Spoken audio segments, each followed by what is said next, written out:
Hyderabad narcotic enforcement wing और Bahadurpura police ने गांजे की खरीदो फरोख्त में मुलविस 7 अपराध को पकड़ लिया है और 80 किलो गांजा जब्त किया है।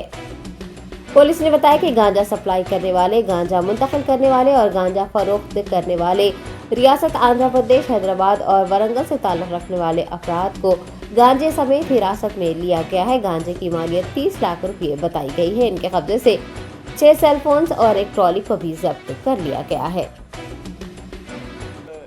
इतला पे हैदराबाद नारकोटिक्स एनफोर्समेंट विंग और बहादुरपुरा पुलिस जॉइंट ऑपरेशन में 7 लोगों को हम गिरफ्तार करें।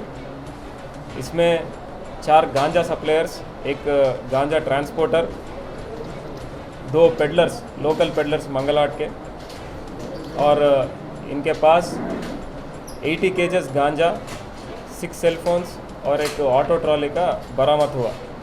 अभी गांजा सप्लायर्स जो है ये सभी भी वलसागड्डा, अल्लूर सीतारामराजू डिस्ट्रिक्ट के हैं। ये सभी एक प्रीवियसली ये सब गांजा कल्टीवेशन करते थे, अभी उड़ीसा से ये सप्लाई कर रहे हैं। इनका नाम है पंगी पंडन्ना, कुर्रा सीताराम, सुब्बन्ना, कृष्णमूर्ति। ये सभी भी वलसागड्डा के।